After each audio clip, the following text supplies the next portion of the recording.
There is that moment of truth. Data is being sent, but if I don't see it, it's not real, and I got to see it.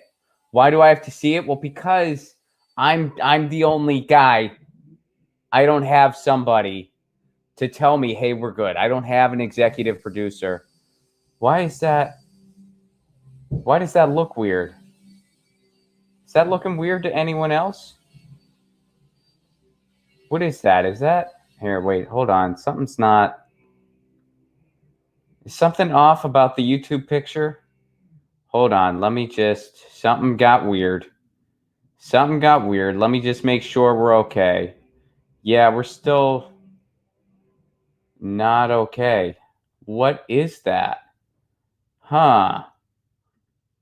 Oh, it looks fine? Everything looks fine? So it's coming in weird to me right now. It's coming in like I am like I'm not in the screen.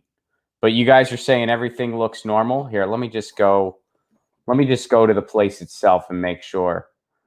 Let me just hop on there real quick. Sorry about this, folks, but we're doing it live and I got to make sure of everything because I do not have anyone who can help me with this. So let me just make sure. All right, there's me in the past and I look fine. It's so weird. So on my dashboard, it's coming in all strange. And yeah, okay. That's very frustrating. All right. Sorry about that. Thank you guys for your patience. And, I apologize. But once again, I don't have an executive producer, so I'm all on my own for this. Anyway, let's get started. What's up, everybody? Good afternoon to all my East Coasters. My guest today is on the East Coast. Good morning to all my West Coasters. Hope you had a lovely breakfast. Hope your screen is looking good, if you get my drift. And good evening if you're in an evening time zone. And to everybody in the future. How's the future? Australia, New Zealand. Please solve climate change for the rest of us. You're in the future. Pressure's on. We're counting on you. Please. I can't wait to see you again. Shout out to everyone who makes the show possible. Our friends over at ZT.com, ZHITEA.com. Their tea kind of rules. We might be getting a Ron tea. Fingers crossed. But in the meantime, get some of their tea. You can get it wholesale because of the pandemic. They're an amazing independent tea shop. Definitely worth your while. Our friends over at triageoil.com, TRIAGE oil.com. Trendy Name Mix topical pain oil that you put on your body. I use it. It works wonders for my neck. Check it out, triageoil.com. And Indie Left. Indie Left is the only place to find all the articles and videos from your favorite outlets and creators. I'm there. They update it twice a day. To learn more and subscribe to everything they got going on and to join their Discord, they got a big Discord community going. Check out independentleft.media. And also, yours truly wrote their theme song. So my guest today is by request. I got a couple emails about having this guy on, a couple tweets about having this guy on. And I did some research and I'm like, I can see why you wanted me to have this guy on. He's doing some very, very interesting work. And I am stoked to talk to him today. He is a professor, he is an author, he is an academic, and he is an activist. So please welcome to the show, without further ado, Professor Gabriel Rockhill. Gabriel, how are you? Doing pretty well. Thanks for having me on. Thanks for doing this. You are by request, and I'm excited to talk to you. So, very honored. A lot of your work right now is related to fascism. So let's start very basic. In your words, what is fascism? Fascism is a project, in its classical form. So in the early 20th century, what some people will call classical fascism, with the rise of fascism in Italy and then in Germany, I think can best be understood as a project on the part of the capitalist ruling class to do at least two things. One is to crush the workers' movement and the threat of a communist revolution. And the other is to basically scale up capitalist accumulation to maximize profits as quickly as possible. And that was done through funding the big industrial capital that had an interest in the permanent war economy, in going to colonial wars that would be profitable for the businesses invested in them. And so one kind of, I think, key way of understanding what fascism in this more classical sense is that it was this kind of twofold project of increased capitalist accumulation while crushing the threat of communist organizing, socialist organizing more generally, that was calling into question the very nature of the capitalist order. There's more that could be said about that, though, of course, because as fascism emerged, it was first a movement. It wasn't really a doctrine. And Mussolini himself said this. And so one of the things that's a bit complicated is how you can, talk about the complexities of movements like fascism without trying to reduce it to one really rigid and fixed definition. Because at the end of the day, these are changing processes. And if I could use a mildly kind of intellectual term to describe this, you'd have to have a kind of dialectical approach, meaning you have to recognize that things are in process, there are forces operative, and this isn't a static reality. So maybe just to say one more thing about that is that in the case of Italy and Germany, a lot of people say, well, fascism is when there's a popular base that's mobilized, right? And a lot of people are saying that about what's happened recently in the United States. And this is a kind of classic definition of how fascism operates. It's not just authoritarianism, meaning it's not just state power that is maximizing profits and crushing its opposition. It outsources that labor to vigilantes, to militias, and whatnot. And in the case of both Italy and Germany, that was true at the beginning, but the process evolved. And when the Italians seized state power through a bourgeois democracy, right, they followed the rules. And more or less, I mean, there was some parastate violence going on. And the Nazis did the same. After that, they consolidated their vigilante forces into the state apparatus. So some people will talk of a kind of move from a more populist fascism into a more state-based authoritarianism as they consolidated power. That's just one example, but I think it's really important to recognize how fluid and process-based social reality is and not get hung up on having one fixed definition that would magically fit all cases. Well, based on your answer, can fascism exist without capitalism? Historically, it has not existed without capitalism. And in fact, one of the really good questions is the way it became conceptualized, right, was in the case of Italy, and not at the very beginning of Mussolini's rise to power. It was only later that it became consolidated as a doctrine, as he himself said. But the moment at which it emerged was a moment of extreme capitalist crisis. This was a crisis of, there were multiple dimensions to the crisis. One was the international world war between capitalist powers, World War I, and the fact that that had broken up empire, that capitalist countries were, in a process of decline. The communist revolution, the first workers' revolution, had been successfully attained in the Soviet Union in 1917. And then as you move into the 1920s and the early 1930s, you have the Great Depression and an enormous crisis of the capitalist world system. So the combination of the crisis in the capitalist world system and the communist alternative being an actual real alternative really led to the consolidation of a fascist style politics. And so the great Michael Parenti claimed that fascism is the final solution to class struggle. It's when the capitalists really have their backs against the wall and they need to mobilize vigilante forces in order to shore up capitalism and crush opposition.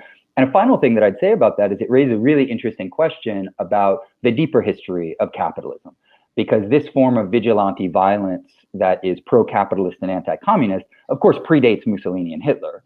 And many great thinkers and activists have pointed out the ways in which the history of a settler colony like the United States is marked by vigilante violence, militias that are ultranationalist, that are pro-capitalist, that are anti-communist. And so that's one of the other reasons that I think it's important not to have too rigid of a definition of fascism, because it's based on the assumption that somehow the external world would just conform to our ideas of the world. And instead, we should recognize the complexity of the world and try to make our concepts adhere as much as possible to that complexity. So someone like Aimé Césaire said, well, if you want to understand fascism, don't only recognize fascism when it happens in Europe. You've got to look at the concentration camps that have been built in the colonies. and the history of racialized violence in the imperialist expansion of capitalism from its kind of European and then American European centers. And so the whole history of the relationship between 20th century fascism and the deeper history of the colonial projects of capitalist expansion is really, really important part. And in fact, this isn't just for historical interests, right? We should know that when Hitler's regime really consolidated power, just like in Italy, these were colonial regimes. And that the goal of the Nazi war machine was to conquer the wild, wild East, just as the American settler colony had conquered the wild, wild West. And the idea was that just as the United States had crushed and genocidally eliminated, not entirely, but very significant portions of the indigenous population in marching westward, so should the Nazi war machine march eastward to destroy the Judeo-Bolshevik conspiracy of the barbarians who had established a communist regime or a socialist regime in the East.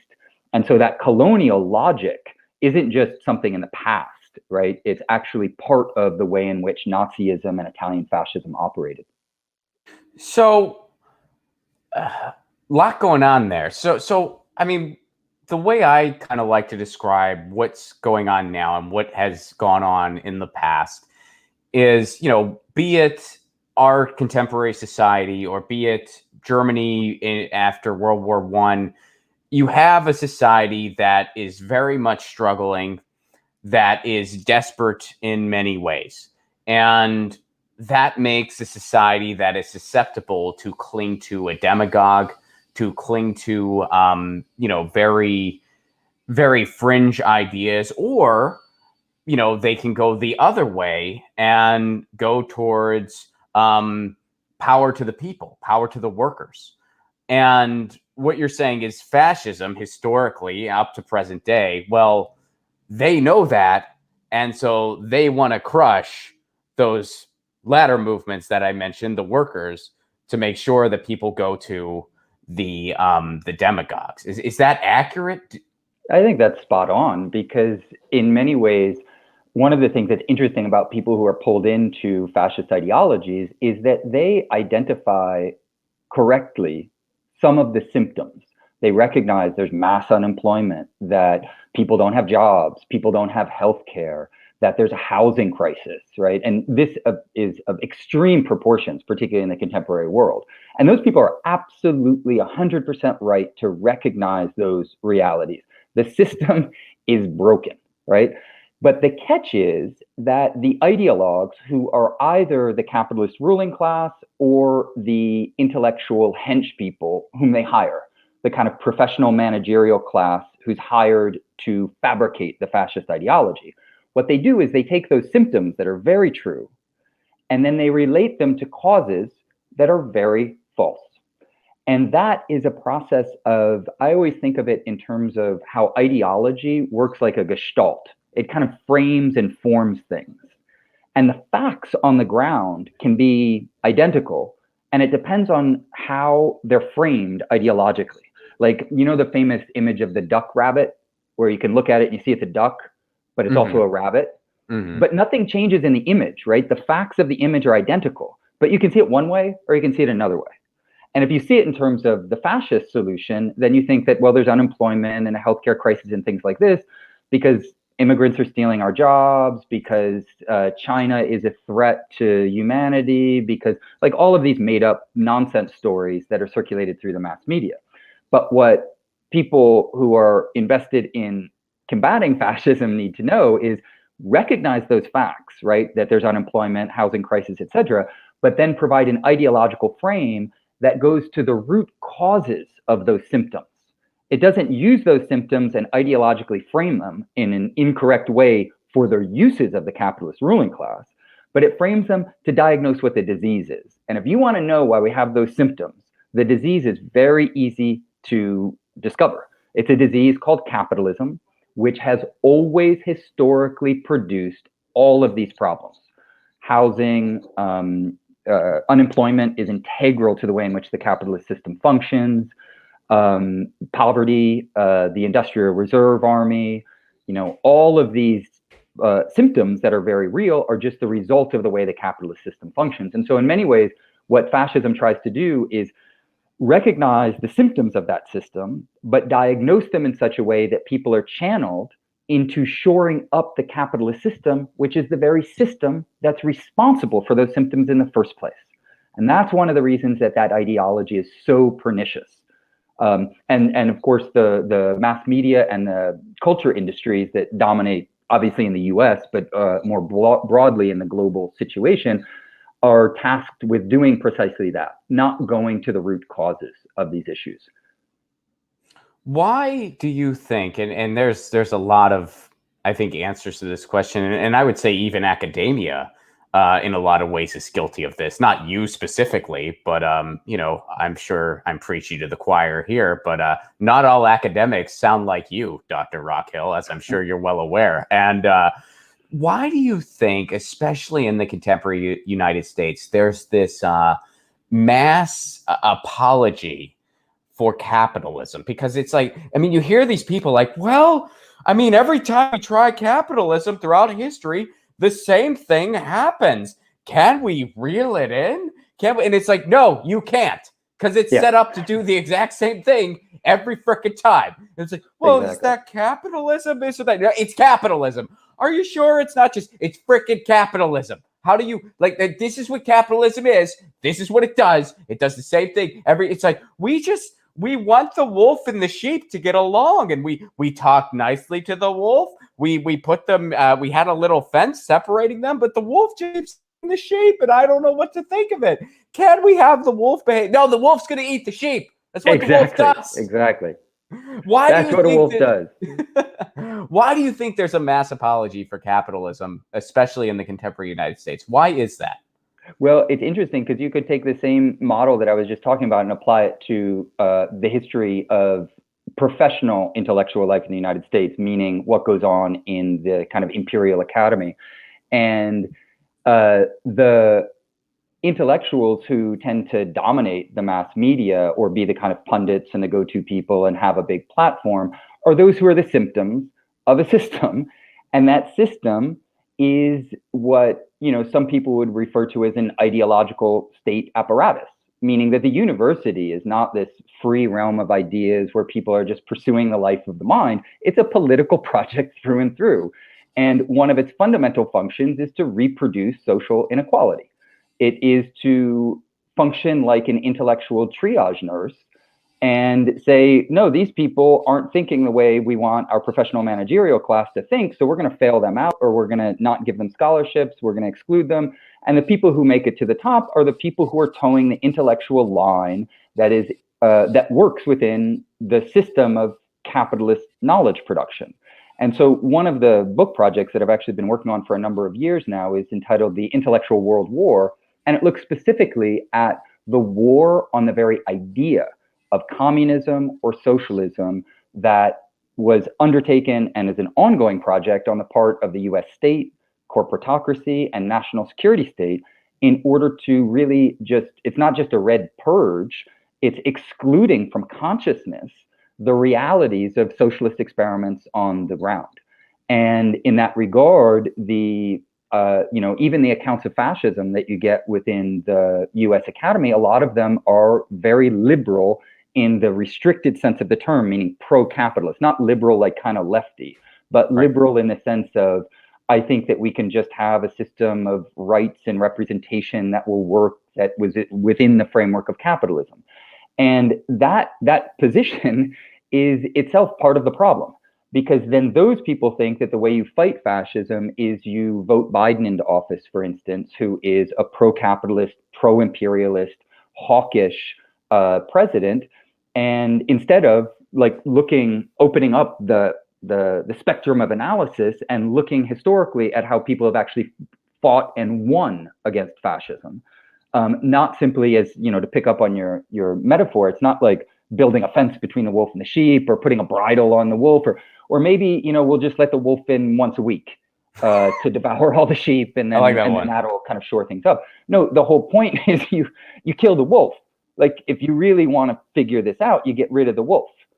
And the professional managerial class and the intellectual class within the United States has really been sculpted historically in order to take that option off the table.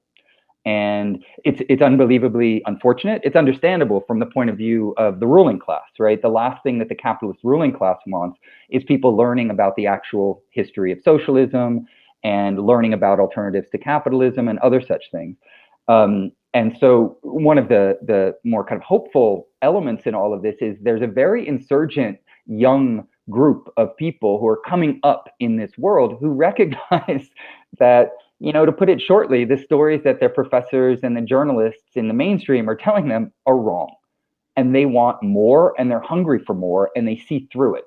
And there's a lot of not just hope, but like real insurgent force within that. And it's not just young people, but there's a lot of young students whom I interact with who tell me, yeah, this is like ridiculous, the number of lies that I've been told about American history or about how we can make capitalism better if we just make it a little greener or other such things.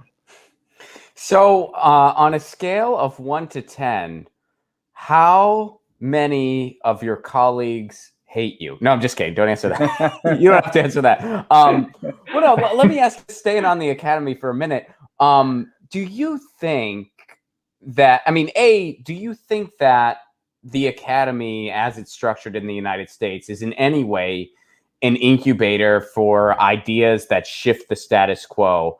And if you don't, or even if you do you think at any point it used to be more so? The U.S. Academy has always been very hooked into imperialist interests. There's been, if you look at the history of the national security state, a lot of the OSS that became the CIA came out of the Ivy League universities. And so the idea that there was kind of a golden age of universities, if you go back to the 40s or 50s and 60s, but you could also go back to the 30s or go back to the 19th century and all the like support for slavery and eugenics and other such things that you find in the university. There wasn't a golden age of the American university, but there were certainly moments where there was a much more kind of radical vein to some research that was being done, right? In the 1930s, you do find that, and in the 60s and 70s, you do find some of that around the New Left stuff and whatnot. It usually still remains somewhat marginal. The university is an interesting site because I think it's also, and I'd be curious if you have thoughts on this regarding like journalism and the mass media, because one of the things that's kind of interesting is it's caught in a little bit of a contradiction, because the way the university and the media presents itself is we're free and everybody's equal and it's just an ivory tower where all ideas matter, et cetera. When in fact, these are major corporations that are in bed with imperial and pro-corporate interests in very profound ways. Like the Avril Haines, who's taking over the CIA, she was working at Columbia University. There's not just a rotating door between the university and the national security state. There are operatives who basically inhabit both locations more or less at the same time.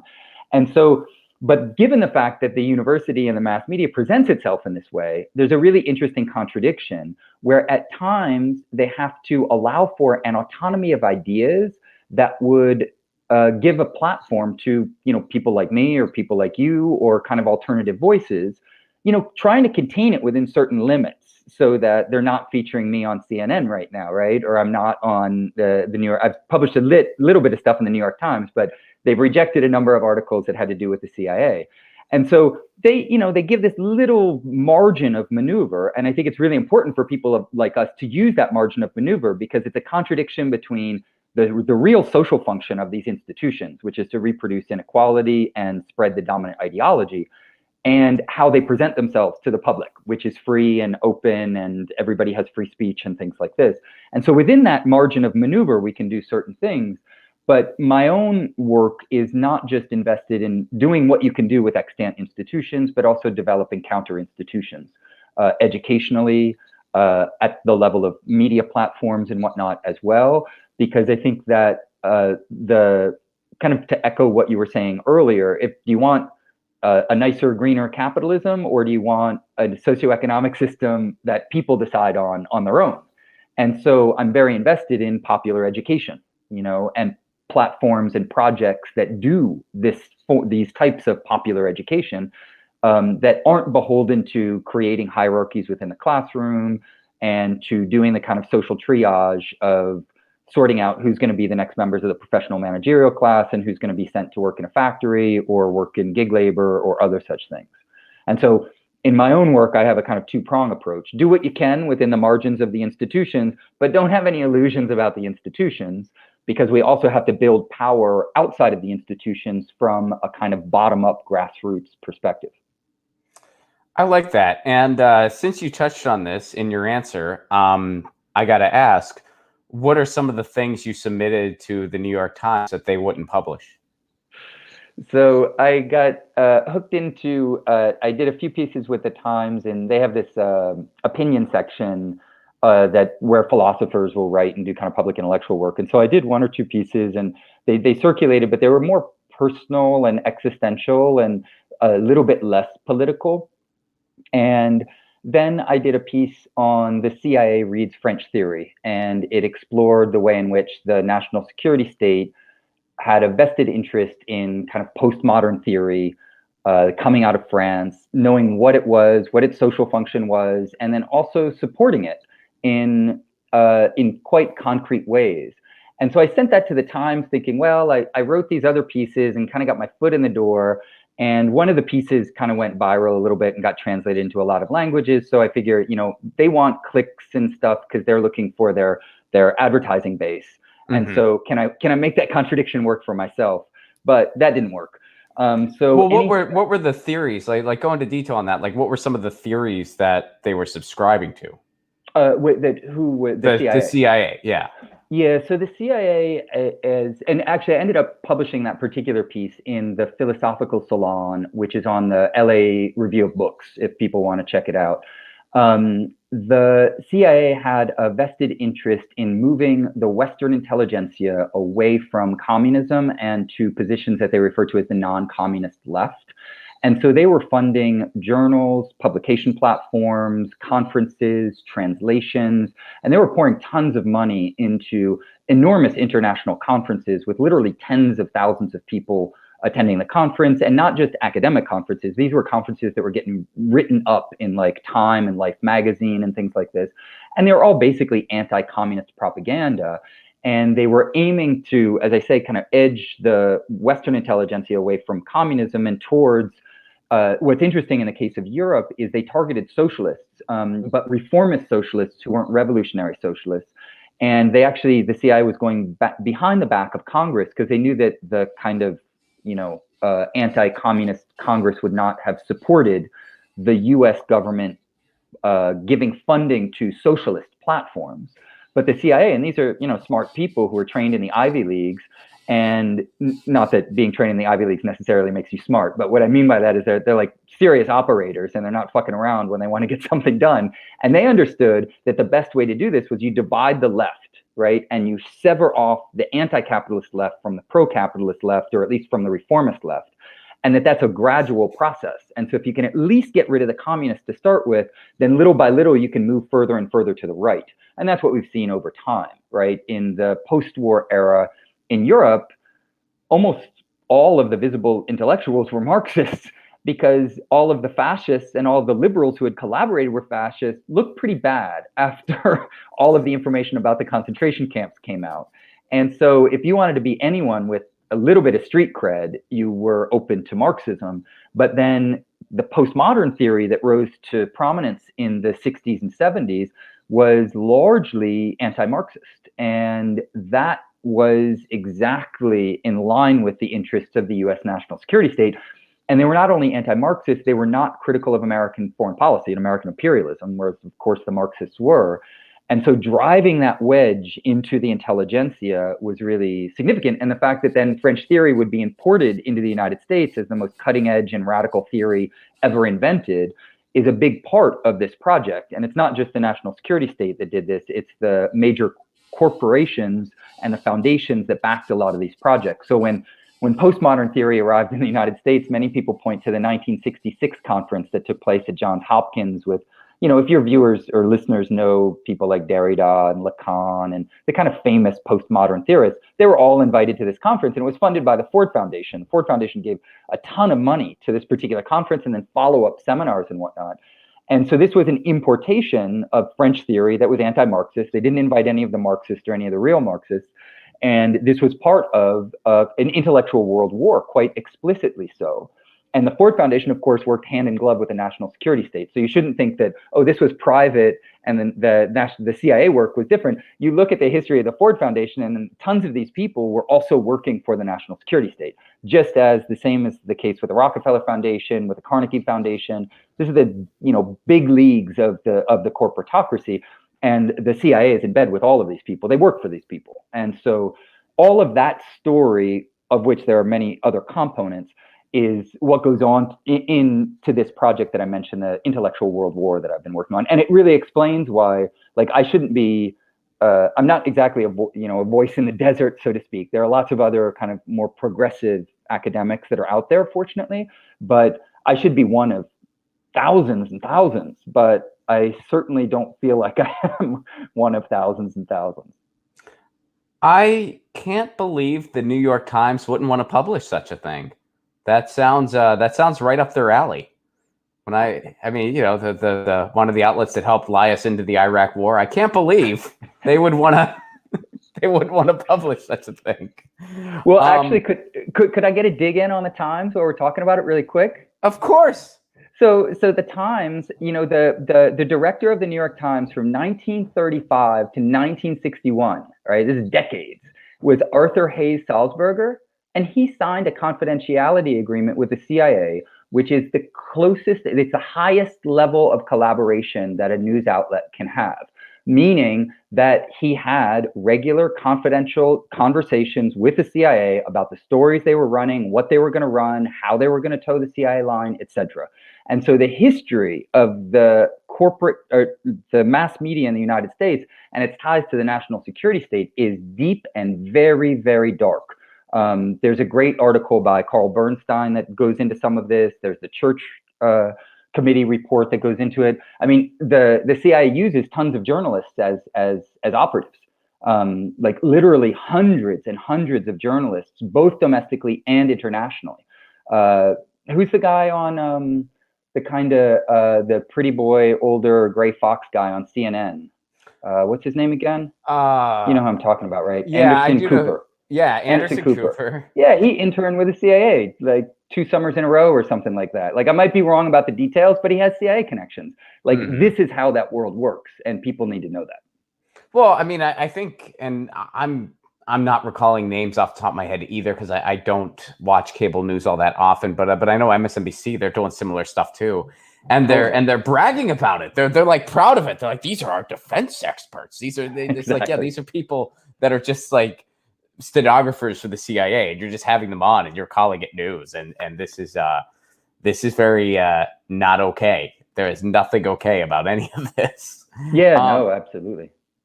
Well, so where do you see like bringing it into the contemporary United States now? Like, where do you see fascism rising most in the contemporary United States? Well, in the case of the United States, I think it's important to recognize how fascism has operated in the U.S. historically to kind of have that deeper perspective to see what's going on now. Because I think there's a lot of debate on fascism precisely because of what happened on January 6th and the ways in which the Proud Boys and other fascist organizations have not only been allowed to act with impunity for the most part, but also have numerous ties to the national security state, FBI informants and whatnot who are inside some of these organizations, and not necessarily just to spy on them and keep them under control, right? There's a deep, deep history of the national security state working with militias of this sort. If your viewers and listeners aren't familiar with Operation Gladio in Europe, they should check it out, or with Operation Northwoods, which I'd be happy to talk more about if people want to. But it was basically, these were projects of setting up basically underground fascist armies and then using them to commit acts of terror. And it's been documented, went through the Italian courts and up to the European Commission and whatnot. So it's part of the public record that this is what has happened. And so it's, I think, helpful that this form of fascism is now much more visible and open, and there are discussions about it, and people are getting out of the idea that fascism only exists if you see swastikas and jackboots and whatnot. It's like, no, these can be Proud Boys and guys with pot bellies and drinking too much beer and waving American flags. Like don't get confused about the symbolism of it. At the end of the day, these political projects are very similar. But the other thing that I wanted to say is that while it's really important to call out these more rapacious forms of fascism that are visible, part of the history of the United States has also been using liberal cover for fascism in various ways.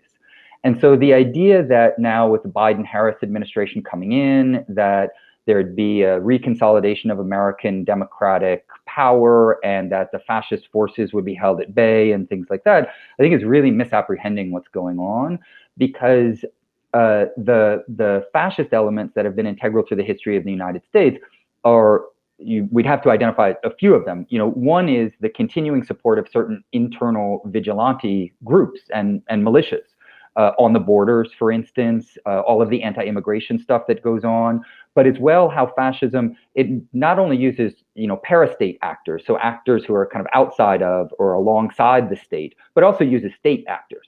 Oh, right? Yeah. I mean, they had people going along the borders, kicking over water that was meant for people. And those were people hired by the state. Exactly. And we just accept this absolute brutality garbage as normal. And then, I mean, one of the organizations you haven't mentioned yet that I'll throw in there is just our police force in general. Exactly. I mean, our police force, and Biden's talking about giving them more money. Exactly. Well, that's exactly where I was going, is you look at the global police state that's been set up by the United States that has not only done this domestically with the mass incarceration, highest incarceration rate in the world, highest incarceration population in the world, and these draconian policing measures. But on top of that, look at how the U.S. has functioned historically as the global, police dog of capitalism. The overthrow of some 50 foreign governments since World War II, the majority of which were democratically elected. Like, why do we call things fascist? That in the case of the Nazis, like they did horrible, horrible things. In the case of the United States, like look at the record over decades and decades and decades of both foreign policy and domestic policy. And so I guess where I'm going with this is let's not just see fascism when it manifests itself in its most brute forms that are kind of easy to see at this point, right? Like Proud Boys and the Oath Keepers and all of that. Like, let's see that and call it out for what it is. And let's ask the really important question of not just who's shooting the gun, but who's buying it and who's buying the bullets and who's letting these people act in these ways. Because you've always got to ask that question. But then also, let's see fascism when it operates under liberal cover. And that's what's already going on and will go on under the Biden administration. We're going to get back to imperialism as normal and the continuation of the mass incarceration system, draconian policing of immigrants and the deportations and whatnot.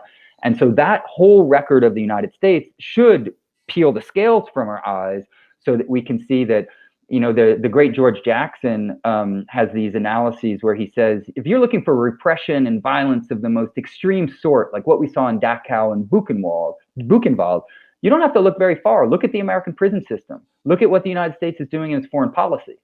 That is how profits are being maximized and the opposition is being crushed.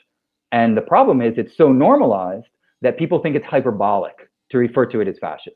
Well, right? And where does this bring us back to? It brings us back to capitalism. Absolutely. So, yeah, I mean, that's a very accurate snapshot of what's going on. So where do you think we need to go next to start to dismount all this? I mean, the way I see where the American empire, and it is an empire, and like every other empire, it will crumble, and it already is. Yeah. I think we are crumbling, and I think that, and the one shred of hope that I do have, and something that I say on this show, and some people find it refreshing, other people just disagree with me, and I get it, but I keep saying, I'm like, it doesn't have to be a bad thing. The fall from grace can actually be, the entire world will be better off when we're not setting the Middle East on fire. That's for damn sure. Yeah. The entire world, including people in the United States, obviously. But also, like, our fall from grace doesn't necessarily have to be brutal. It can be, we just really reprioritize what type of society we want to be. And that's not going to be easy, and it's going to take a collective effort from all of us, but it's not impossible. Would you agree with that, or do you think we're just screwed? like what do you think? Like, what do you think needs to happen societally to get us to a better tomorrow? Oh yeah, I mean, there has to be a revolution, right? Right. So what form does that take, and how does it look, and how are we going to get there? And I couldn't agree more that that's the real question, because the pessimistic kind of sideline approach, where you just stand back and describe how screwed we are as the train goes screeching into a concrete wall, is not particularly helpful. And at the end of the day, the world that is going to be made in the future, right? Like you were referencing Australia here, and them being kind of out in front of us, at least in the time zones, that world is a world that's going to be made a struggle, and it depends on what we do. And I would say at least two things. One is I fully agree that the American empire has entered into, and has been for quite some time now, into a phase of decadence. It is crumbling, and it cannot maintain its power in the same way that it could in earlier eras, and that's a very, very good thing. But it does also mean that the ruling class, in order to consolidate its power, will resort to new and different tactics. I'd give a shout out here to the great book by William I. Robinson called The Global Police State, where he talks about militarized accumulation and the increased investment in the military and in really draconian policing tactics globally as a site to make profit, and also to crush revolutionary insurgencies. And so that process of decadence means that the ruling class has a problem on its hands, and it's got to find ways of solving that. And so the resurgence of these more authoritarian or fascist modes of governance around the world are related to that problem. The other thing that I think is really important to highlight is that the ecological crisis is of such extreme proportions that it is very clear that in the coming years, there's a choice to be made, and that is humanity going to survive in some form, or is it not? And so I am absolutely 100% convinced that capitalism is going to collapse, and the real question is whether or not it takes all of us with it, because capitalism will destroy the conditions of possibility of human existence. That's what it's doing on planet Earth. It's not just us as humans, right? It's the biosphere. And so this is all kind of prefacing then the real question is, well, then how do we build power? And I think it's really important to recognize that the mechanisms of political representation that we have in this country are absolutely corrupt. There's not a way of reforming them. And we have to do what has been done, because there's lots of models for this elsewhere in the world, and that is build real socialist power in anti-capitalist organizations that are driven from the ground up, and that begin to mobilize people, as we're already doing. I'm involved with these organizations myself, and from what I understand about your work, you are as well. We've got to build that power. We've got to do it quickly, and we've got to tap into the deep history of socialist organizing to find the best tactics and the best strategies for getting us to a place where we can fight and really win in the kind of belly of the imperial beast in the United States. What are some of those best tactics? The best tactics for developing power? Yeah.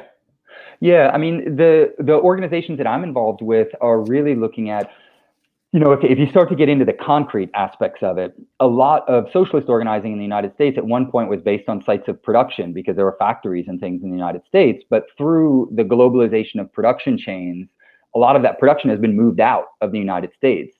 And so if you want to build like working class power, one way of doing that is through neighborhood community organizing. And so one of the organizations that I work with, the Party for Socialism and Liberation, we do a lot of community organizing that is about a number of different things. One of them is demonstrating to people how a socialist party that is driven by people power would actually deal with various crises. So we run an US program, which is a unity and survival program that brings free groceries to families in need throughout the entire time of the pandemic. And that is it's not an act of charity. It is a form of mutual aid, but mutual aid to build power in order to demonstrate to people what a socialist government would look like, and also to bring people into that struggle. We also do a lot of political education so people can have their minds opened up beyond the kind of spectrum of the Democratic Party and maybe its progressive wing and some other things.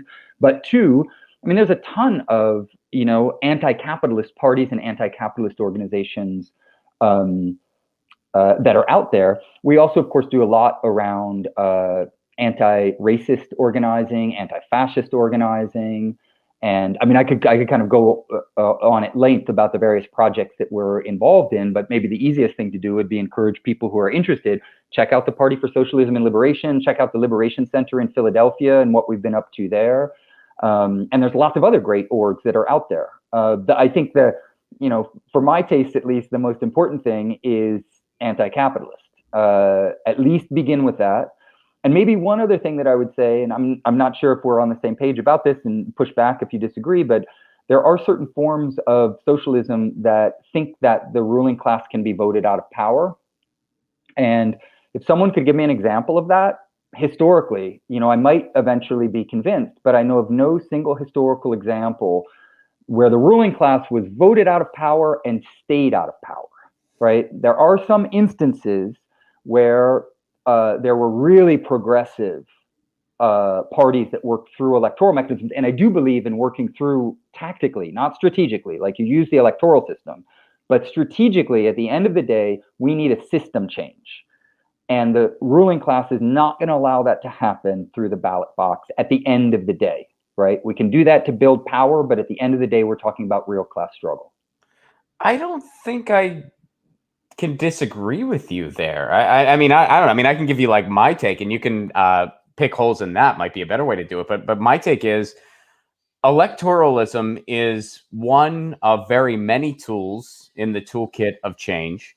It is a tool that I think is often over amplified and is often put on a pedestal it doesn't deserve to be on. I have been guilty of doing that myself. Because I'm human, and I try really hard not to do that and to check myself. And it's been a learning process and a growing process. I put a much higher emphasis on community organizing, like you said, acting locally, trying to just kind of do something to make your neighborhood a little bit better. For me personally, I'm a big municipal broadband advocate. I try to put a lot of my energy into that. Having city-owned internet to preserve a free and open internet so that people can bring up really, really good ideas with a cat comic behind them. I mean, that's what I'm trying to do. And so yeah, I mean, that's where I'm at. And when it comes to electoralism, I do see, like you said, I do see value in being strategic about it and trying to use it as one of many tools for change. And I think one of the best things to do is act locally there too. I get contacted by countless people saying they want to run for Congress, saying they want to run for Senate. And I applaud that effort. I really do. And I try to support candidates where I can.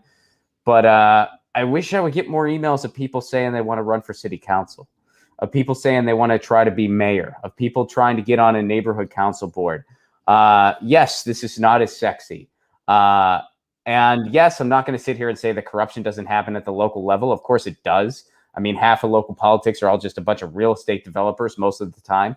But why is that? It's because they know that they can use their power there and they can just kind of make their community their playground. Well, guess what? If you really rally people and you say, this community is not a developer's playground, this community is our home, this is where we live, well, then you can try to take some power back, I think, at the local level. So what's your response to that? Yeah, no, absolutely. I agree with that. I mean, I think that the most helpful kind of conceptual distinction for me is just separating out tactics from strategy. And if you understand tactics as these are kind of short-term things that you do given the nature of the situation, but strategy is your end goal and how you're going to get there.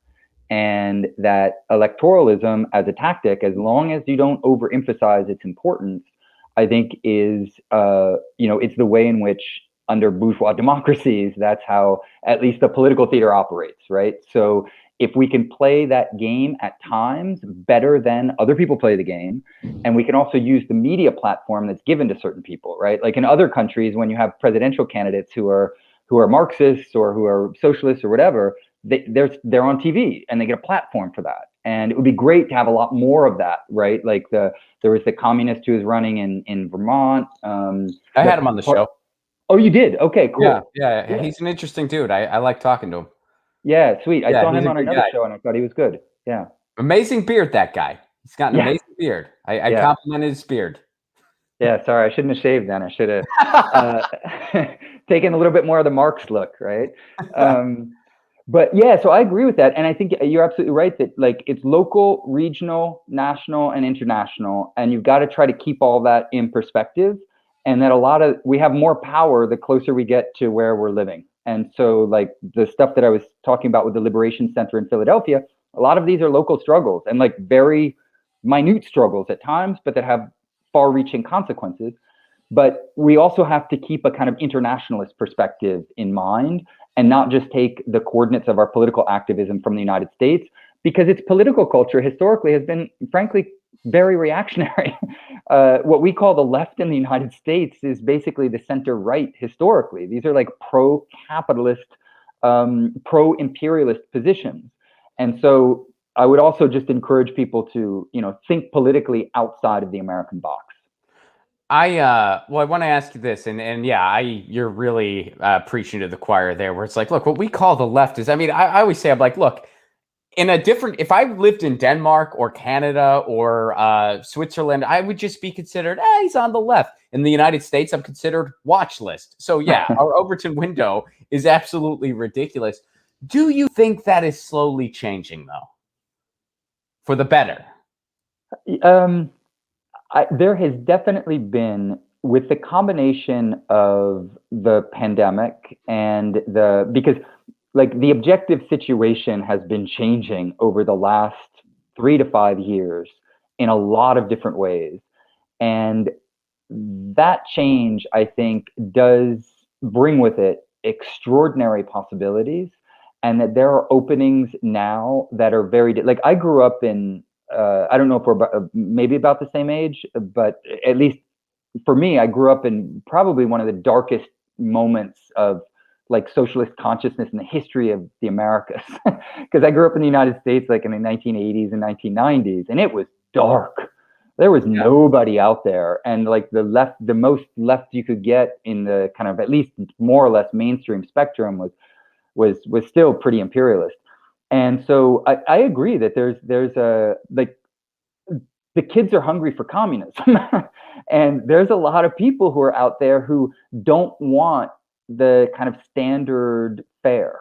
And that's really exciting. A lot of the people that I kind of militate with in Philadelphia and more broadly, they're young people. I'm like the grandpa in the room. And it's great because I'm like, sweet, teach me about your worldview. Let me hopefully, share some stuff from my perspective, and let's move things, in the right direction. So I do share your optimism. I would just say it's a concrete optimism. It's not like hope in some Obama sense. It's not some ideology campaign. I have hope because I've seen people who are younger than me struggle in ways that inspire me, empower me, and demonstrate to me what is really possible if we shore up the struggle and we struggle together. And that's real hope. Yeah, no, I appreciate that because occasionally, first of all, like I've said that, I occasionally get those tweets where people are just like, oh, like those condescending tweets where they're just like, oh, your optimism's so endearing. And my response is always like, first of all, if I'm a picture of optimism to you, I feel sorry for you. If I'm the type of guy where you look at that guy is just so optimistic, and I I saw some tweet you were listening to Jethro Tull this morning, right? That doesn't sound too optimistic to me. I listen to Jethro Tull most mornings. Why wouldn't you? There's a nice soothing flute in it. Why? How do you not? No, I'm a big Tull fan. I like to start my mornings off with some classic rock and cool. Finding out what's going on in the world and how horrible it is. but no, like I'll get those tweets, and the thing for me is like every shred of optimism I have, and it is out there. I have a very realistic optimism. Because every shred of optimism I have, I can back it up. I can tell you why I feel that way. I can tell you that my hope in electoralism is lower than it ever had been, and it's always been very low. Most of my life, it's always been low. but I do have optimism in some of the things you just referenced. And, I remember, I mean, and this isn't going back to the 80s or 90s. This is going back to 2008. I can remember, when people were looking at me like I had lobsters crawling out of my ears because I said, look, if Obama gets the nomination, I'll vote for him in the general. But right now, I'm supporting Dennis Kucinich because that guy's for single-payer healthcare. Obama's not. And they looked at me like, what the hell are you talking about? That ain't the case anymore. People are really in tune with those types of policies and those types of ideas now, and they're not dirty words anymore. I do remember socialism being a very, very dirty word. It's not anymore. That has changed drastically, and that is a good thing. Do you identify as a communist? Yeah. Okay. See, I don't like, I don't feel like if I just sat and told you all the ideas I am for, you're going to hear a little bit of communism. You're going to hear a little bit of socialism. You're going to hear a little bit of anarchy mostly from the mutualist perspective. I know anarchy is very, I always tell people, look, anarchy is a lot like ice cream. There's so many different flavors. You're going to find some you like and some you don't. But I feel like if I had to just pick one thing, like if I had to just be like, okay, I'll pick one, I feel like market socialist would be like the closest thing. But there's a lot of ideas that I have that are outside of that box too. You know what I mean? Like, does that make sense, sir? Yeah, market socialism I have some problems with, but what are the problems? Let's hear it, because there might be some things I'm not aware of.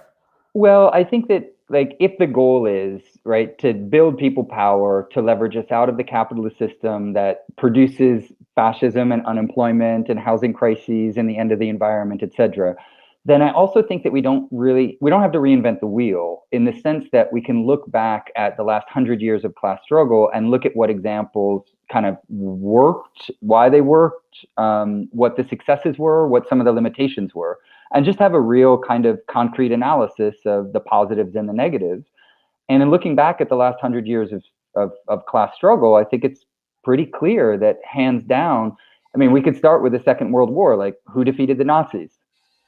Well, was it the 27 million communists in the Red Army who gave their lives who defeated the Nazis? Yeah, it was. Like, that is very clearly historically proven. And did communists, if it be in the Soviet Union or elsewhere in the world, did they move countries from like semi-feudal, really barren and underdeveloped areas that also had rampant illiteracy, extreme inequality, horrible healthcare, to being really, nations in which you had guaranteed healthcare, housing, a job, education that you didn't have to pay for?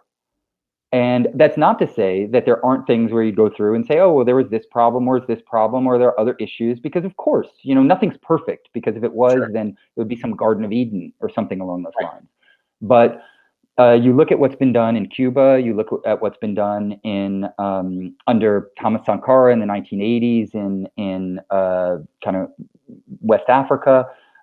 These are moments where people seized power, transformed society, and put forth an actual model in which people were guaranteed these basic things like healthcare, housing, etc.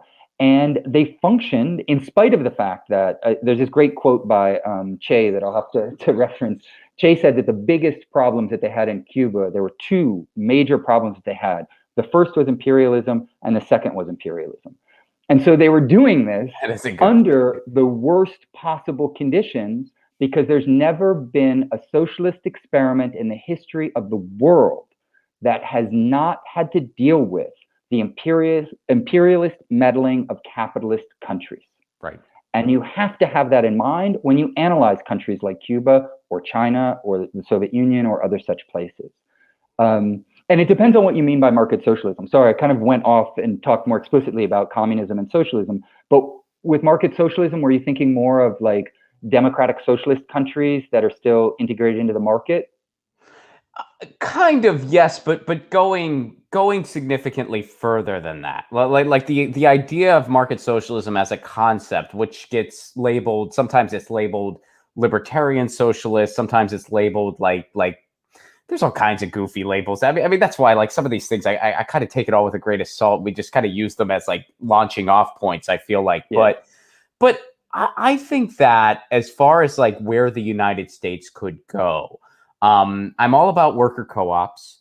And I'm also all about the idea of, we have been brainwashed, and not just in the United States, in other parts of the world too. We have been brainwashed that this idea of innovating and wanting to contribute to the world um, is associated somehow with capitalism, which is not just misleading, it's a freaking lie, I think. I think it's a straight up 100%. lie. I think that's actually the human condition. You want to educate people. You have ideas. You want to spread those ideas. So you write things. I love to be creative. So I ended up being a comedian. And I love to do that. I would have done that, or hopefully would have done that wherever I was born, right? I mean, unless I was born into a situation where my basic needs were not met, if I didn't have enough food to eat or something like that, So I think that allowing a system where people can still, if somebody wants to start a Thai restaurant in their community, they can do that. I'm for those types of things. I'm not against that.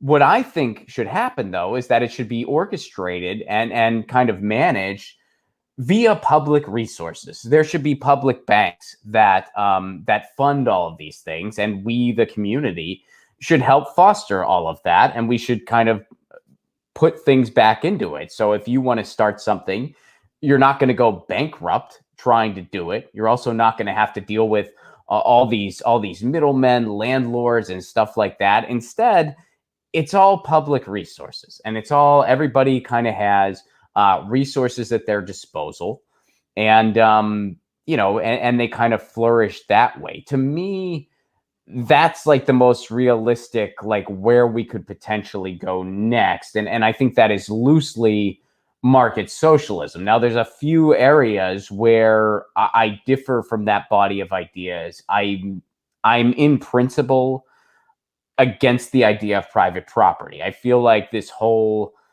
everything I just described would function better if private property were not a thing, because then again, it would all be publicly owned. It would all be utilities that everybody would have access to then, build something and then have a worker co-op model. So, again, it's not like I'm like by the T market socialist. I'm just saying like that's kind of the nucleus of it. And then there's another like ideas I have that kind of factor in with all of it, while also coping with the reality that some of the changes I'm talking about are likely not going to be changes I see in my lifetime. Well, hopefully if there are those changes, or the changes that I would be advocating for would be a kind of more revolutionary restructuring of the economy, along the lines of like what has happened in Cuba and elsewhere. But hopefully we will see some version of one of those reconfigurations in our lifetime. I hope so. Or at least I think that it's definitely worth struggling for, because the clock is ticking too, right? It's not like the planet is getting better.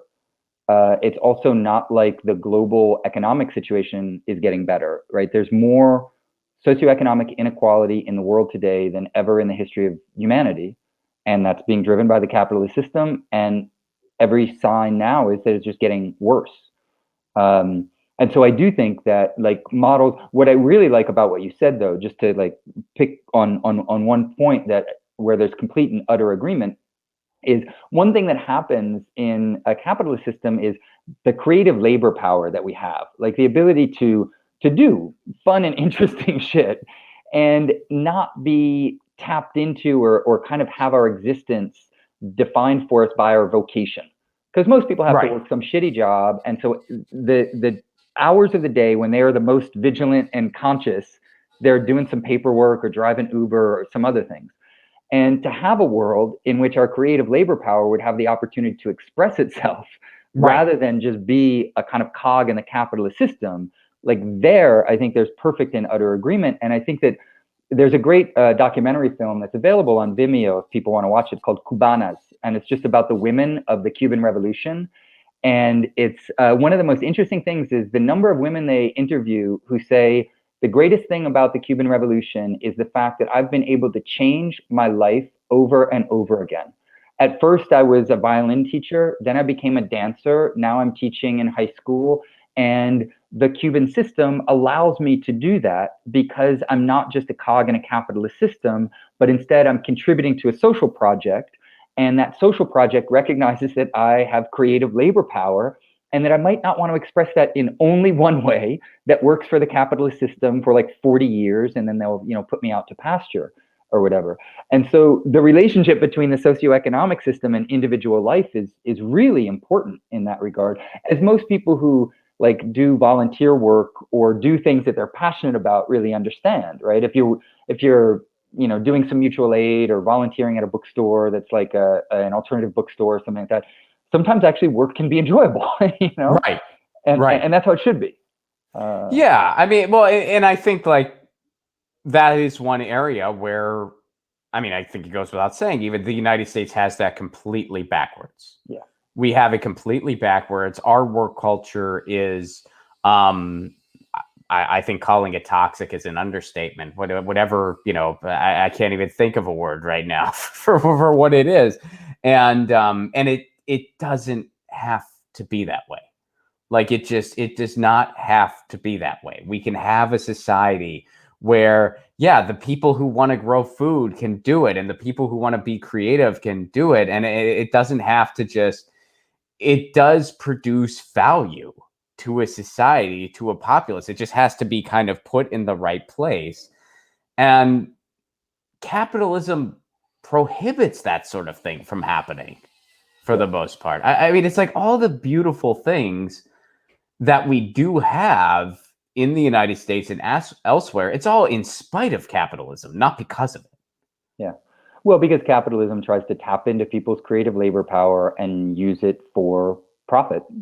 And so you have, brilliant people who could be artists and musicians and other things, and they're working for the ad industry or they're working for PR firms. And that's because the way the capitalist system is set up is it's, again, referencing Michael Parenti here. He has a great line. He says that reality is radical. And what he means by that is like the ruling class has a problem on their hands because the baseline of everybody's existence is that life under capitalism is pretty damn shitty. People are working jobs, if they can even find them, that they don't like. They're having problems with healthcare. They could go bankrupt overnight because they have a health problem. They can't find secure housing. Like the problems just go on and on and on. And so capitalism has a real problem on its hands. How does it hide the fact that reality is radical, that reality makes people radicals because they get pissed off at their bosses. They don't want to lose their life savings because they have one injury.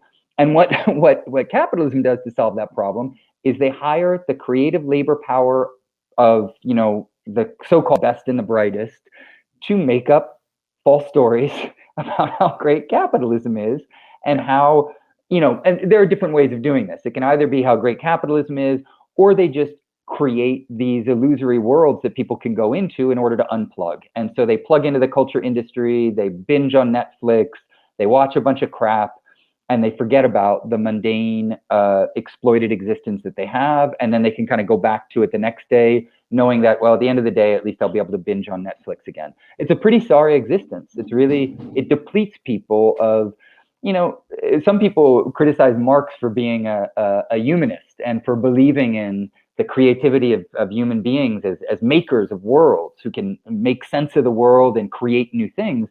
But I think there's a lot of value in thinking about us as homo faber, as makers of worlds, and that as makers of worlds, we're creative. And that creativity, it's either crushed in us or it's siphoned off so that we're creative for the ad industry or the marketing industry or other such things, or working out in Hollywood. It's like, ugh, that would be a shitty existence for anybody in film, right? No Having idea to what make a you're film that would conform to Hollywood parameters. I was walking around. This was a little while ago. This was, I think, this was over the summer, so it was a hot minute ago, but it was like during the pandemic, obviously. And I saw a bunch of tents around, and I kind of thought, oh, that's so cool. They organized a community thing to feed people. That's so good. I'm so happy to see that. And I'm feeling good about my neighborhood. And I got a little closer. It was a film set. Oh, no shit. And I was like, for a second, I forgot what town I'm in. Was the film set, was it outsourcing its extras? Did they just go to a homeless encampment or something and like film it so they didn't have to pay for the extras to who knows? Maybe. Yeah, who knows? I don't know. But I got a little closer and I saw that it was just like one of those like craft services tent, like the tent. And I was like, oh, okay, that's and people actually had to pay for what they were getting too. So I guess it wasn't even. I saw the exchange of money, so I'm assuming they had to pay for the food. But yeah, there you go. It's kind of one of those moment of hope taken away really quick. Are you cool to go through some questions? Because there's some questions here that are sure. for you. Yeah. Awesome. And by the way, thank you everybody who's tuning in. You got us over 100 likes. I was going to say something, and you got us over 100 likes. So thank you all for that. Snork Y2K, what's up? I hope you're well, buddy. Snork asked this. Was that why so many American oligarchs were pro-Nazi before World War II? I guess that's calling back to when you were talking about all the capitalism and stuff like that. Yeah, one of the important parts of this story, and I wrote a piece that's out in Counterpunch called "The U.S. Didn't Defeat Fascism after World War II. It discreetly internationalized it." That goes into some of this history, because the U.S. oligarchs, as the viewer points out, some of them were very supportive of the Nazi rise to power, which made sense for them because it was a site like foreign direct investment from the United States spiked in Germany in the pre-war era. It was the main site of US foreign investment in Europe because they were investing in big industrial capital like steel and all of the industrial goods that go into war making. And they recognized it as a great site of investment. And then they proceeded to protect an inordinate number of Nazis and fascists in the post-war era and integrated them into really what is a fascist international, making sure that they weren't prosecuted at Nuremberg, bringing many of them to the United States. 1,600 Nazi scientists were given free passage to the United States, many of them housed at universities to do research on biological and chemical weapons. It's a very, very dark history. So the idea one of the things that I've gone after a lot in my research, and that is now I'm kind of writing a book on fascism, and it's become a central focal point in the book, is blowing out of the water the myth of the good American war, where America was anti-fascist and decided to defeat fascism and get involved in the war. That's pure ideological pap. The U.S. was trying to broker, particularly through the work of Allen Dulles, a peace agreement with the Nazis during the war, so that the Nazis would have peace in the West and could unleash the full force of their war machine against the communists. Allen Dulles, who was brokering some of these, or trying to reach some of these agreements with the Nazis, is on record as saying that they were fighting the wrong enemy in the war because the Nazis were pro-Aryan, pro-Christian, and pro-capitalist, whereas the communists weren't. So basically that we should have been allies with the Nazis. And Allen Dulles is probably one of the single most important political actors in the 20th century. And definitely one of the most powerful political actors in the United States. So anyway, I could go on at length, but I'll leave it at that. It's a really great question and comment. Right on. McMindfulness, thank you very much for the Super Chat contribution. And McMindfulness wants to know, Ron, please ask your guests to explain the history behind labor unions' decision to invest pension funds in Wall Street. Wall Street is totally dedicated to the complete destruction of unions. I'll let you speak to that. You don't, you can kind of give like a Cliff Notes version or. Yeah, I haven't looked into the history of that, but what I do know is that the corporatocracy, of course, and the U.S. national security state has waged a war on unions that has been going on for decades and decades and decades. And that part of that war is the big part of the war that I'm familiar with in my own research is the development internationally of what are called free labor unions. And what that actually means is anti-communist labor unions. And the CIA funneled enormous sums of money into these organizations, both domestically and internationally, in order to kill the more radical union movement. And of course, the relationship between investments on Wall Street is, I mean, you see, your viewers already pointed out the kind of contradiction here, which is that it can't be in the best interest of workers to have this happen. And so the question that needs to be raised is whether or not pro-capitalist unions are really in the interest of workers. And we didn't touch on this earlier, but of course, labor politics should be at the core of organizing in general. And the development of and the furthering of anti-capitalist unions is a really, really important part of that. Well, I think so. I mean, why? I mean, I don't. The one thing that I am a very staunch advocate for right now is a general strike. I think we need a general strike. I think it needs to happen as soon as possible.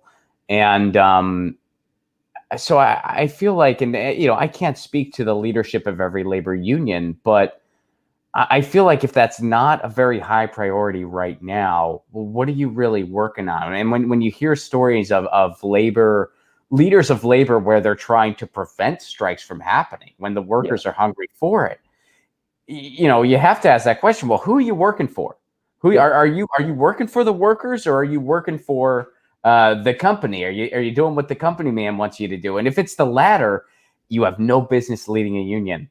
And I think that corruption is happening. I mean, it has happened. There's no disputing that. Yeah, I mean, that's why we have a word for it, right? The labor aristocracy, the union bosses and leaders who are not there to struggle primarily for the workers, but they're this kind of aristocratic crust that is ultimately just trying to mitigate the relationship between labor and capital, right? And to kind of negotiate it so that the workers stay in place and the capitalists are happy because they're making their profits.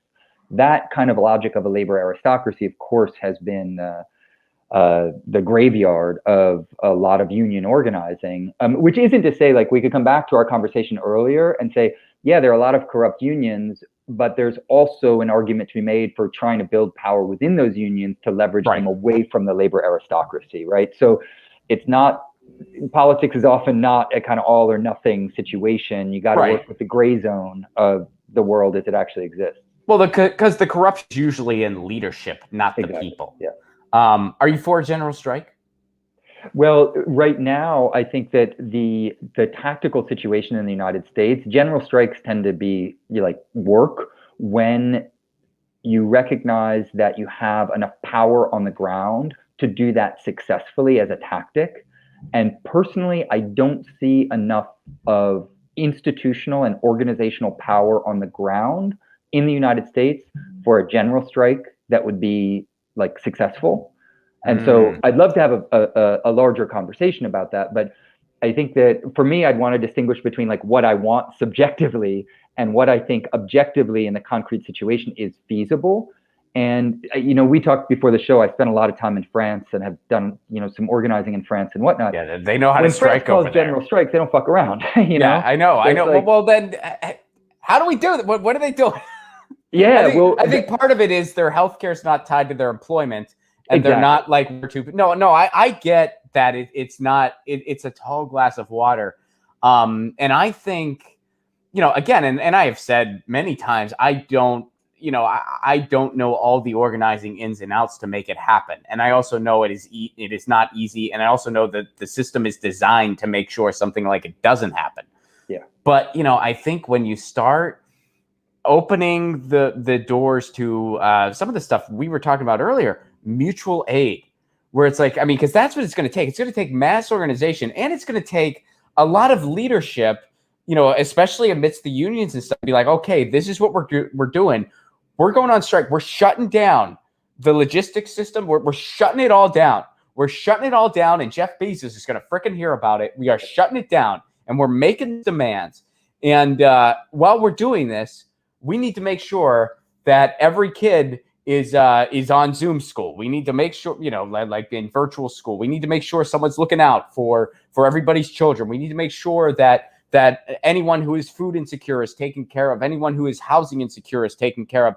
So there does need to be mass mutual aid efforts amidst those who are really going to say we're shutting it down. I know that needs to happen. How to make all of no, go ahead. No, I was just going to say how to make all that a reality. I wish I knew the answer, because if I did, I'd be just every day on the show, I would just be reciting how to do it over and over again. And then I throw in a couple minutes of new material to lighten it up a little bit and then go back to it. Yeah. Well, no, but I totally agree on the point. Like, if we say, yeah, if the appeal to a general strike is that we need to build the power necessary for labor to be able to be withheld by powerful organizations and force the hand of capitalists, yes, 100%. And that's actually a great thing for like viewers and listeners. If you're working and you're in a workplace, figure out, is there a union? Can you make a union? What's the union's politics? Can you move the union's politics? Like, building labor power is so incredibly important. And you've probably seen what's been going on, like the Amazon strikes and stuff like that, the wildcat strikes in the education sector. Like, all of that is really, really important. I'm just speaking more from the point of view of like how you concretely get this done, not just like what I'd like to see happen. And concretely, yeah, we've got to build a lot more power for real insurgent unions that belong to the people, not the labor aristocracy. And especially now, when working it's not just being exploited and being run down and having health risks and all of these other things. It's even oftentimes even more severe than that, because you're exposed to the possibility of like a really direct premature death, because you're going to get COVID, because you're going to be put in even more unsafe conditions. And so I also agree with you that like now, if at any time workers were really being thrust into dangerous situations, now is definitely one of them, and building that power is really important. I think, maybe you need to bring in some of your buddies in France to just sort of be consultants for all this. They just bring up and be like, look, I know you've heard some things. Things are kind of messed up here, but it's just temporary.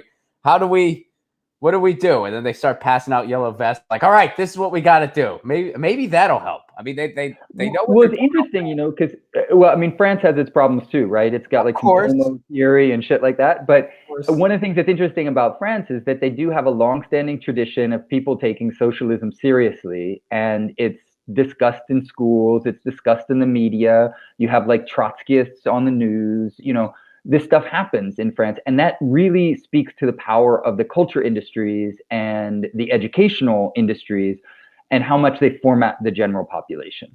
And if on CNN we were having these types of discussions all the time, then obviously the general population would be like, yeah, fuck yeah, let's like get our unions and build up power and things like that. But of course, it's a political project to try to keep us in the wings, so to speak. And that's another reason we got to keep building power. So, Chris, I like what Chris has to say here. What's up, Chris? I hope you're well, buddy.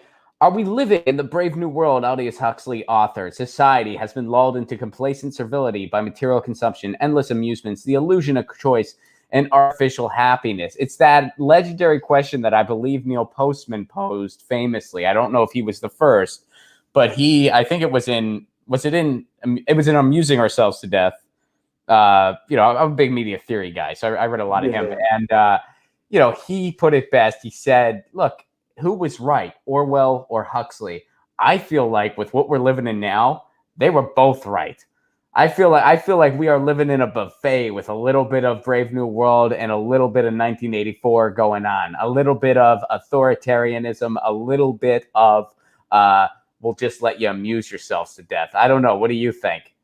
Yeah, I mean, I think that there's, you have to go through the details of those two books, but in a nutshell, that the general population in the United States, unfortunately, is subjected to a spectacle of what the world actually is, and that there are many people who are living in a world where they literally have no clue about what's actually happening. And so the level of political theater and spectacle that's been developed in the US is quite extraordinary.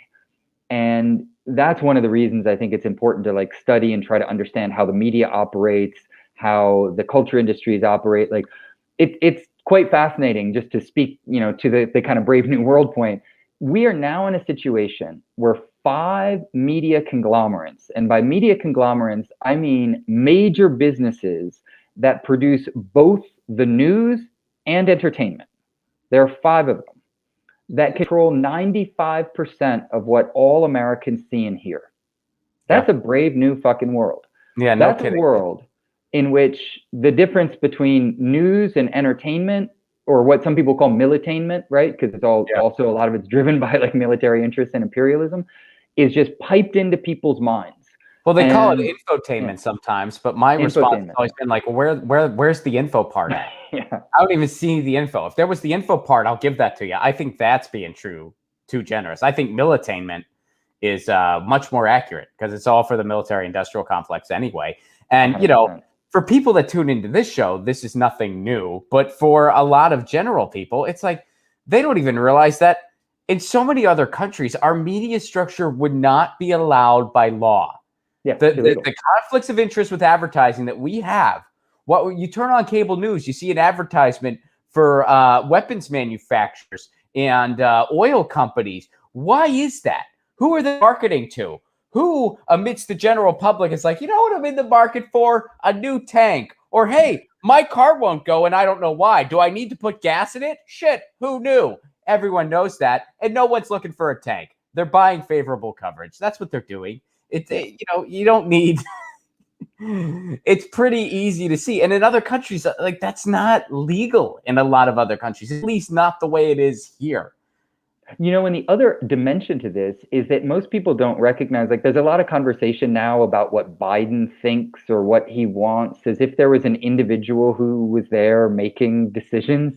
There is no major political decision in the United States that isn't vetted by various elements from the capitalist ruling class, and that isn't circulated through the public relations firms that mediate everything that they're deciding and how it's packaged and presented to the public. And so what the shit that we get, right? Michael Parenti, again, this is the 3rd time I've referenced him. So read his work if you don't know him. What's the book I got to read? I mean, I know the name and I've seen some stuff. Dirty Truths. Dirty Truths is a really good one. The guy's excellent. Everything he's written is great. All right. Yeah, I've written. But one of the things he said today, and that's going to be added to the list. I wrote down the Global Police State. I wrote down the Liberation Center in Philly, and I'm writing down Dirty Truths by Michael Parenti. Sweet. And Parenti says that the news is how the ruling class communicates with the rest of us. They tell us what we're supposed to think about the shit that they're doing and not telling us about. And so there's not a war that's waged without public relations campaigns. There's not an election. There aren't public speeches that aren't made without a public relations campaign. And so this is also really important to understand in the wake of the kind of January 6th events and whatnot, because the political theater is really extreme right now. And the PR firms are running a faith in government campaign.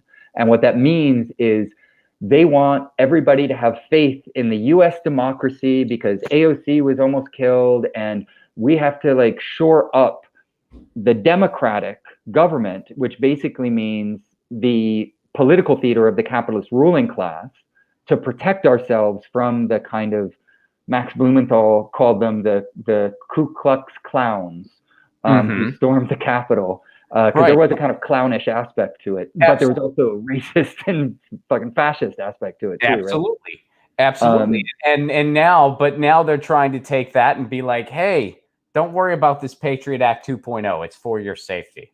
And exactly. It's like, no. You know what? The sequel usually sucks, and this sequel is going to suck big time because the original was quite shitty.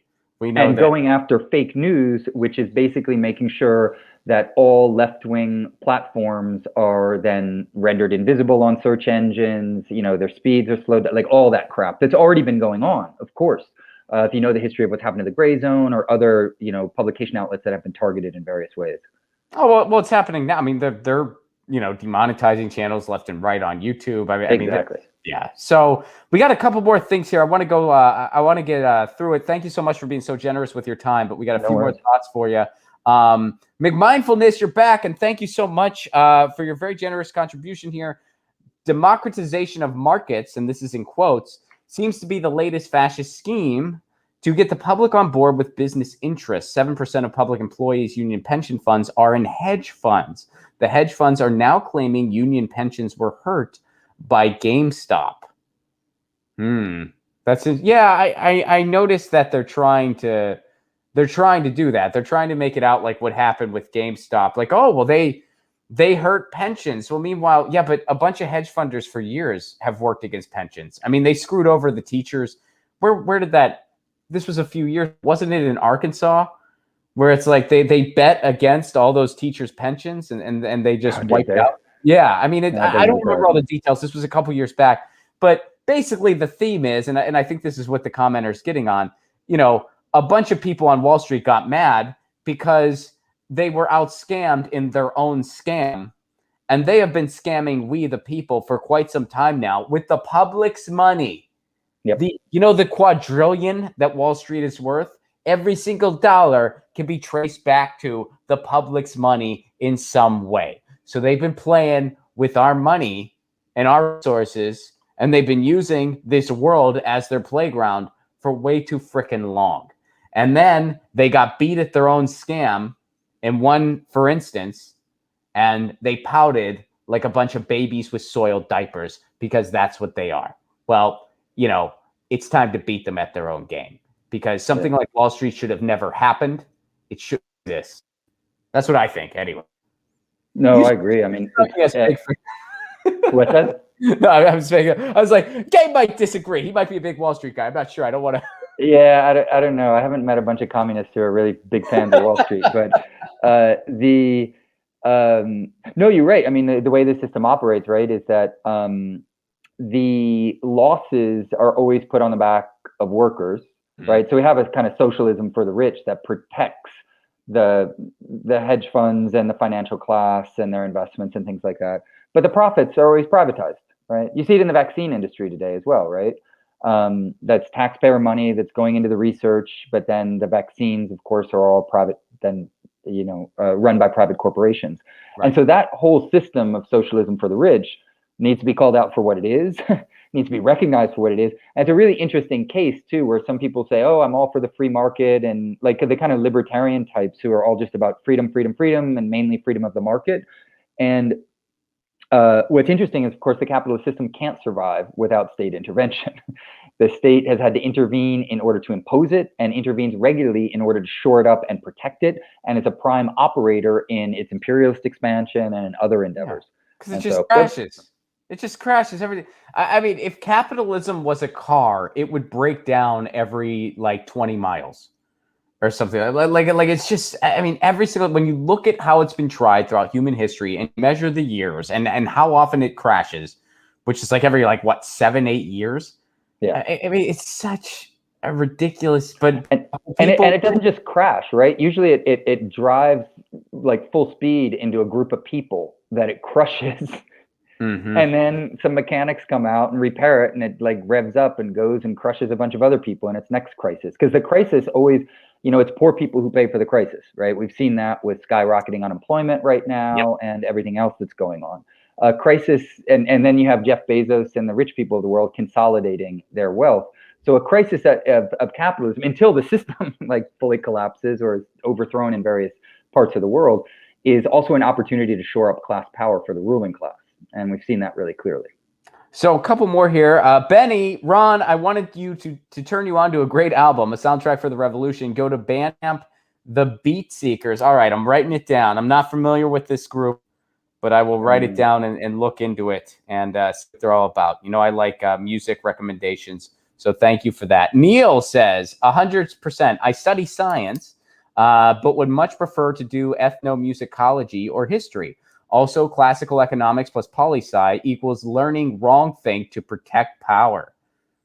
Yeah, there's a lot of, and I'm sure you've experienced this too. There's a lot of that capitalist apology stuff we were talking about. You see a lot of that in the econ departments. A lot of that. And then, of course, there are the Richard Wolffs of the world. Yeah, I think there's one, right? There's one of him. there's no, I mean, I'm with you. I feel like, yeah, I feel like for every Professor Rockhill, for every Professor Wolf, for every Professor Chomsky, for every Professor West, for every, for every one of those, there are many, many status quo, hey, the system's fine, academics out there who are just saying, what do I have to say to not piss off my chair so I get tenure and just do my thing and I can travel some in the summers. There's a lot of that. And then there's a lot of people who are trying to put better ideas out there, but maybe just don't really have any support to do so. So, and I'm sure you can speak to that a lot more detail than most people. But so thank you for that, Neil. Thank you very much. Martin, what's up? Martin has something for you. To Professor Rockhill, how can we wake people up from this purely psychological monetary paradigm, which only exists in the human psyche? So pretty simple question there for you. Try to get a defibrillator and put it on your heart. And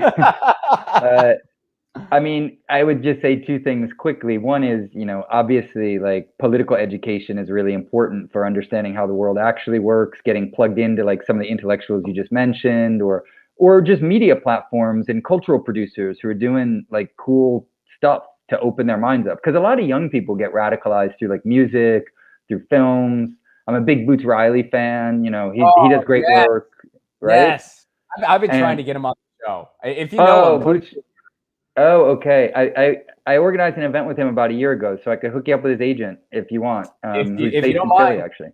Yeah, if you don't mind, I love that. Yeah, he does a lot of stuff in Philly. I know he's in the Bay Area, I think, but yeah, he does a lot of.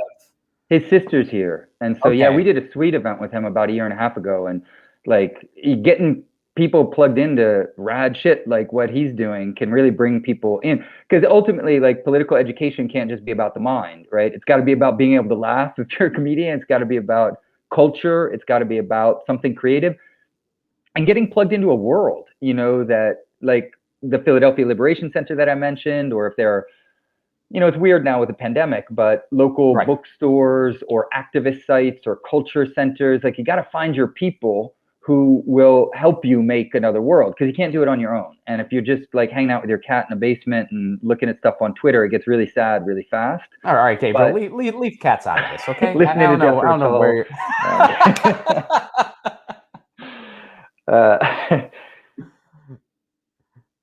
But no, I think it's important to find like communities that can help you grow as a person, to like wake you up to this world that exists is not the only one possible. There's a lot of other worlds that are just under the surface. You got to tap into them.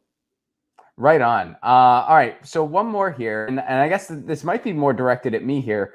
Problem with the general strike, says Lecker. Lecker, thank you much. Problem with the general strike is that no one has yet made concrete demands, and you are waiting for a union person to write them up. Don't wait for them. Yeah, I understand. I mean, I definitely hear that. And again, I stand for a general strike. I am 110% for it. I think it is necessary. I understand there's a lot of work involved. And I guess for me personally, something I struggle with is that I understand that the general strike doesn't really apply to me. I'm kind of outside of you know what I mean? Does that make sense? Like, is that a fair assessment in your opinion? Wait, the general strike doesn't really, because of the way in which you work? Yeah, because I mean, I'm just a comedian who does this show. You're and freelance, or can you kind of have your own? Yeah. Yeah, I mean, I'm just a dude, and so my thing has been, well, I want to help. Like, I want to be. Yeah. I mean, I'm a communication vehicle, so I want to help in that way. How can I help? How can I help as far as being a communication vehicle? That's the role I want to have, because I feel like that's where I can be the most useful. If there's another area where I can be more useful, let me know what that is. I'm listening. But I feel like, okay, I'm a communication vehicle. I will help with that. And however I can best help with that, I want to do. I mean, I try to, I try to get labor folks on this show. I'm always looking for more people. Folks recommend. I mean, that's how I got connected with you. Someone recommended you. And they were like, this guy, a lot of his research, a lot of what he's talking about really needs heard right now, which they're 110% right. So I try to do the best that I can with that. But yeah, I mean, I do agree with you, Lecker. That is fair to point out that there needs to be some concrete asks here. And I would also add on that, they need to be very extensive.